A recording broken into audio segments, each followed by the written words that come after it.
Hi, I'm Maggie. Thank you for stopping by Crafts the Charm today. I'm so glad you're here. So the Peanuts Halloween special, It's the Great Pumpkin, Charlie Brown, is one of my favorite holiday specials. It was around when I was a little girl, so I have fond memories of it, but I feel like it still holds up. The art and the themes really convey the feeling of fall in New England. So I really wanted to recreate those little Peanuts characters trick-or-treating. Let's go have some fun. Now all of the little Peanuts gang characters are made from a toilet plunger and a foam skull. I picked up both of those at the Dollar Tree, but it doesn't have to be a skull. Any sort of foam head would do. And this is a little messy, but you're going to want to insert the top of the plunger into the foam skull. And you want to do this at the correct angle. This is particularly important for Lucy, less important for the other characters. So you can see the angle here. And what you want is for the skull face to be flat in the front. So basically at the same angle as the plunger. I inserted the hole in the skull by putting a screwdriver into the skull and then using a combination of the screwdriver and scissors to dig out some of that foam. I used a spray bottle with water to control the static electricity so this wouldn't be quite so messy. I was able to pick up 2 of these hanging decoration, basically ghost kits from the Dollar Tree. And this kit is composed of a sort of a ghost sheet sort of thing with a ghost face stamped on it, and then a teardrop shaped piece of foam with some wire going through it. So for the 2 characters that used this, I took it all apart and removed the fabric from the foam because they're stuck together and snipped off the loop that is used for hanging it. I then pushed a hole through the middle of the foam. Now the wire goes through the foam and you're going to be inserting the toilet plunger through this hole. So you want to make sure that there's enough space in your hole for the toilet plunger. This is again messy. I again used a screwdriver and some scissors to dig the foam out of there and a spray bottle full of water to help control the mess.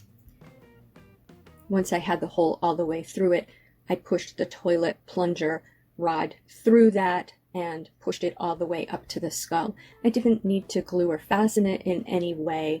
The hole was pretty tight around the toilet plunger rod and it just held in place there. For the other 2 characters, because I didn't have these ghost kits, there was a little bit more work involved. So to begin, I drilled a hole through the toilet plunger stake just under the skull, and this was to put some thick wire through. I'm using 4-strand 20 gauge galvanized multi-purpose wire, which I picked up at Home Depot, and I cut 2 lengths of that wire about the same length as the wire that goes through the hanging ghost kit, a tiny bit longer, and I fed that wire through the hole in the toilet plunger and wrapped it around a little bit. That's why I made it a little bit longer, just to secure it so that it wouldn't slide back and forth. I then cut 3 pieces of a pool noodle, one very thin piece, which I slid up the pole under the wire, and 2 slightly longer pieces to be the shoulders. I slid those over the wire, and then I used small pieces of florist wire to fasten the shoulder pieces to the piece that went up the middle, just to hold those pieces in place.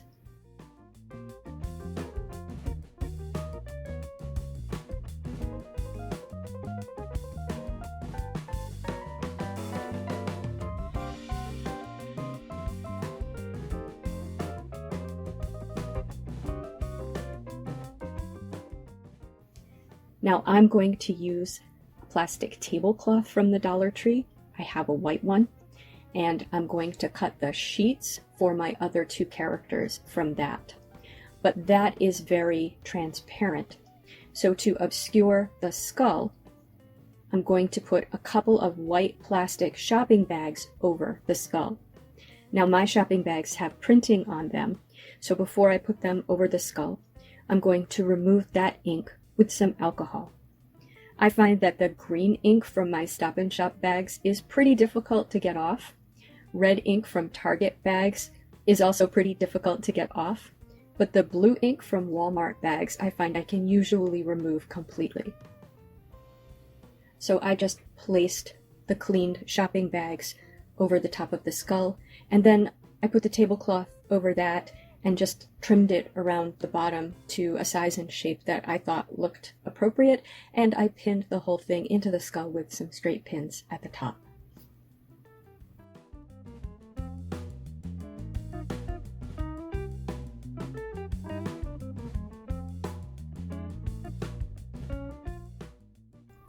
Now I tried 2 different bases for my characters.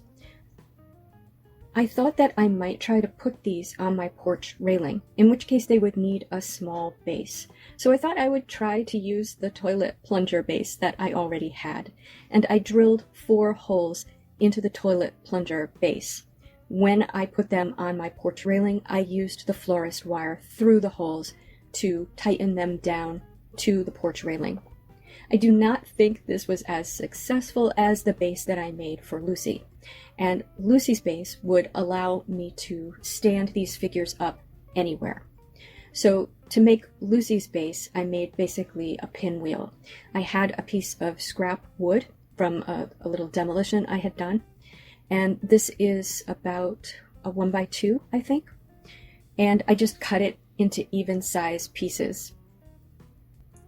So with the piece of wood that I had, those pieces were about 9 inches each. And then you can see the way that I fastened them together. I fastened them together with some wood screws, leaving a 3/4 inch square space in the middle, which fits the toilet plunger quite tightly. So I used the toilet plunger to determine what size that would be. And then as I attached the pieces, I kept sliding the toilet plunger back in there to make sure that I had a good fit. This also turned out to be an easier way to attach it to my porch railing, but the pieces are so long, they do protrude out into my porch. So I think that they do not need to be this long, even for this to be a standing piece. Now, another part of this decor that is the same for all of the characters is their little brown paper sacks that they use for trick-or-treating. I made the brown paper sacks out of some brown Dollar Tree bags, so just plain brown grocery bags, and I would say use a little bit more than one side of a bag. One side was a little bit too small, but it will depend on what you're using to make the bags. So I just found a game in my house. The box for the game was about the size that I wanted for the bag. My box is 4 inches by 2.5 inches by 6 inches. And so I just wrapped the brown paper bag around the box and glued it at the seams, leaving the top open. The top is a little bit longer than the 6 inches because we're going to want to collect that so that our characters can hold it. So the whole length was about 9 inches. I taped over the glued areas just to hold them in place while the glue dried, and then once it had dried, I removed the tape.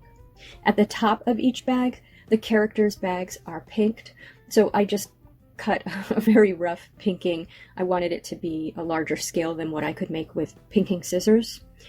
And then to gather it at the top, I did a sort of accordion fold around it so that it would gather neatly, because this is very stiff paper, so it's hard to gather it neatly. I did not fill them in any way. I just tried to puff them out as I gathered them.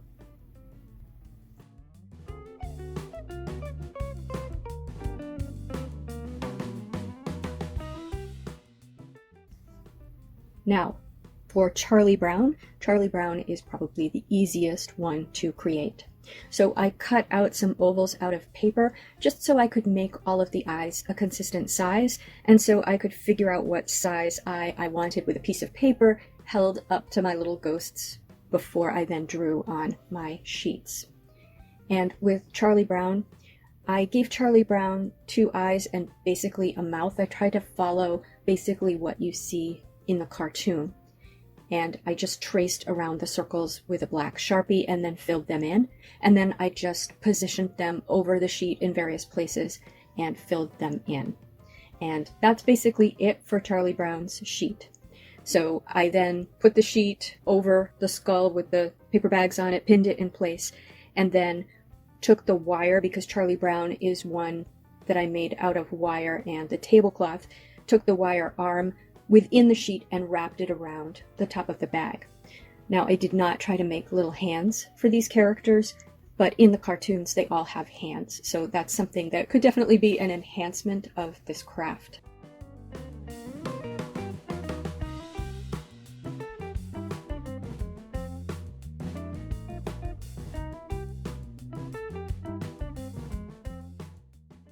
Pigpen is very similar to Charlie Brown. I gave Pigpen his 2 eyes using my same little eye cutouts. Everybody has the same size and shape eyes. And then I just used the Sharpie to draw lines all over Pigpen's sheet in different directions, again using an image that I have from the cartoon as a guide.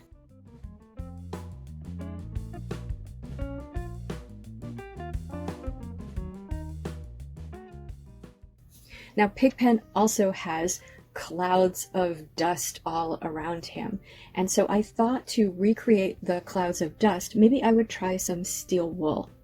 We use steel wool for wood finishing projects, so I do have a lot of steel wool.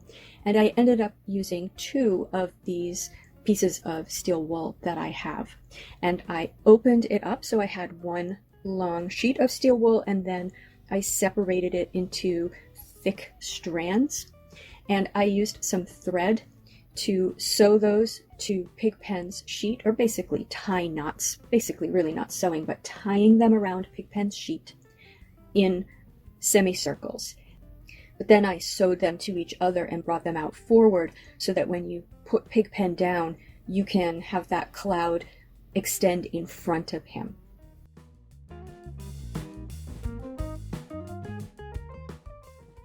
Now for Schroeder, he has the eyes, and Schroeder and Lucy are the 2 characters that I used the Dollar Tree Ghost Kit to create.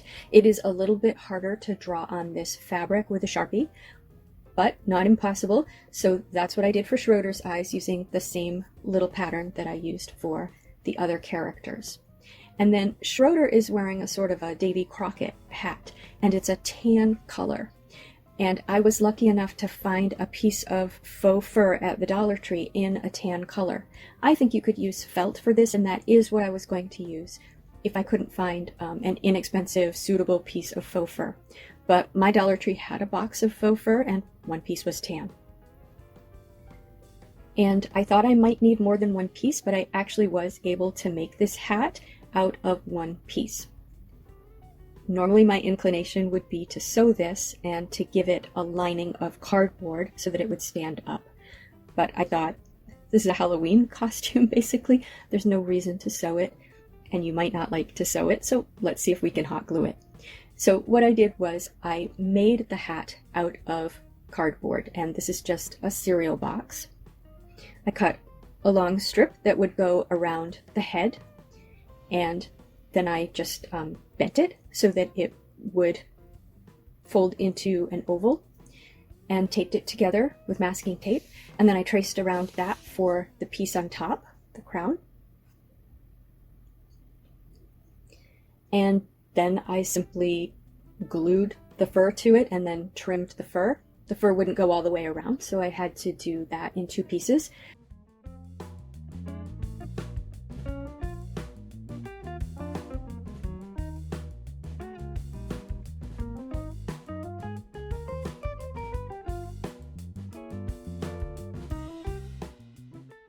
And then I traced around the top of it, trimmed that, and glued it down.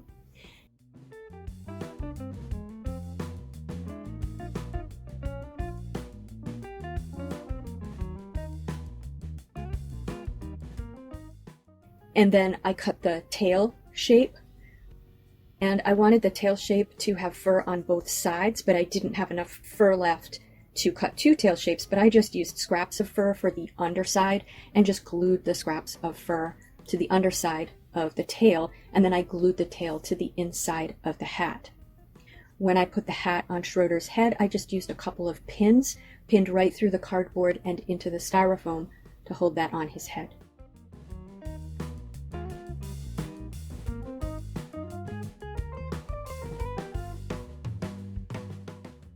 Now Lucy is the most involved. So first of all, I painted Lucy's skull black. And what I discovered upon visiting the Dollar Tree later is that they do sell darker skulls. So they have almost a sort of velvety texture, and they sell them in like a dark green and a dark purple. And I think one of those probably would have been fine.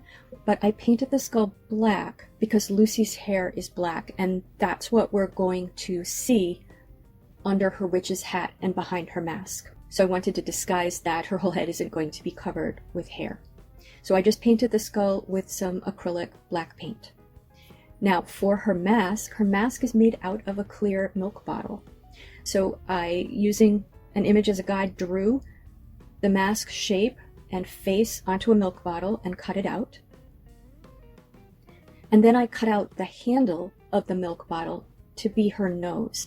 And I cut around the handle so that there would be a piece that would be on the back of the mask that I would be able to glue to the mask. So the nose goes through a hole in the front of the mask and glues in the back.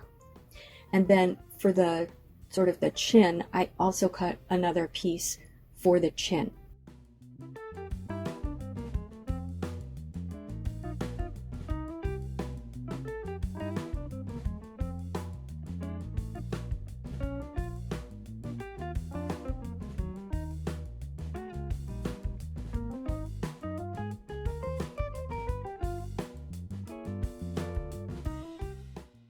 Now I glued these pieces together before I knew the best and possibly only way to really glue a milk bottle. So I used Gorilla clear glue, and that worked well enough to glue the nose on, but I was not able to glue the chin on with Gorilla clear glue. And I did end up using E6000 to glue the chin on, and that did seem to work. But what I have found through experimentation is that the best glue for clear plastic is Loctite Plastics bonding system. So if I had known that at the time, that's what I would have used to glue this together. I actually made this mask last year and just never had time to finish this project. For the wart on the witch's nose, I just used a little glob of hot glue. Now I then took that mask outside and I gave it a coat of white spray paint. I'm going to paint the features with some black acrylic paint.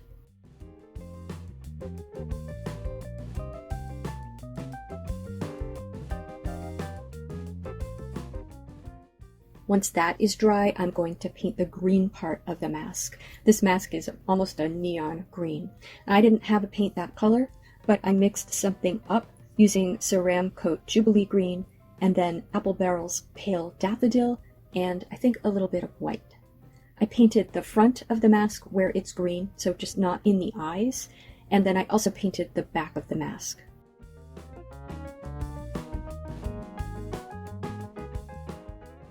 Now inside Lucy's mask, you can see a little bit of Lucy's face and Lucy's eyes. And I happen to have this Deco Art Americana flesh tone, which looks like Lucy's flesh tone. So I used that to paint inside the eyes. Once I had finished painting all of the colors, I went over my black lines again with a little bit more black paint.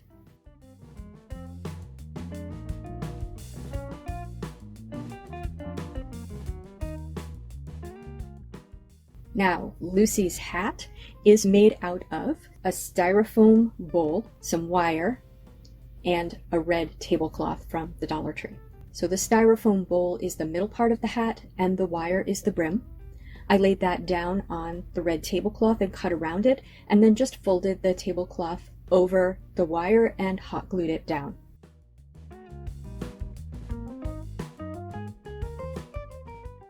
I then cut a rectangular piece that was about the same height as the mask because that is the height of Lucy's hat, and I hot glued it around that base and shaped it into a cone and stuffed it with some plastic bags and then sealed it up. I then cut a piece to go over the cone around the brim because the brim was very messy, and glued that around the bottom.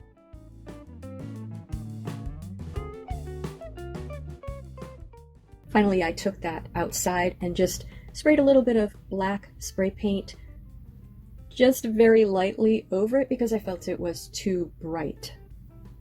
When I put this on Lucy's head, I actually cut a slit in the bottom of the hat so that I could push it down onto the head. Now, Lucy's hair is made out of some black socks that I got at the Dollar Tree, stuffed with some plastic bags. And I didn't cut these at all. These could be reused for something else. I just pinned them to Lucy's head, basically around the bottom.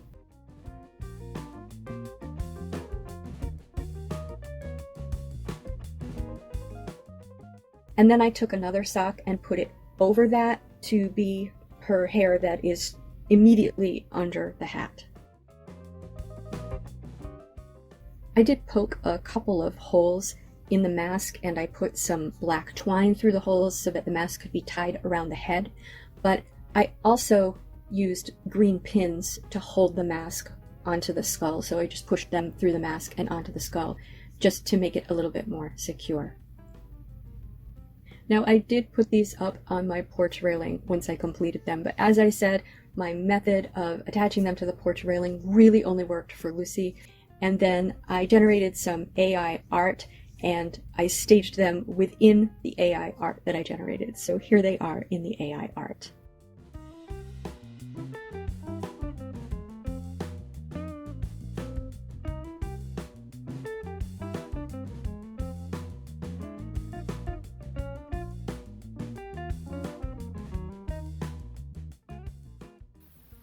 So what did you think of our little Peanuts trick-or-treating characters? Did you have a favorite? Would you make them? Would you maybe make one of the ones that I didn't make, like the other character in the witch mask? Not sure who that is. It might be Patty. In the captions it says it's Shermie. I don't think so. Or would you make maybe Snoopy in his World War I flying ace outfit? I'm thinking maybe next year I will make some more of these characters, and I would definitely like to make Snoopy. Well, please tell me in the comments what you thought. If you liked this video, please give it a thumbs up, and if you enjoy this sort of content, please subscribe to Crafts the Charm. Thank you for spending time with me today. Take care.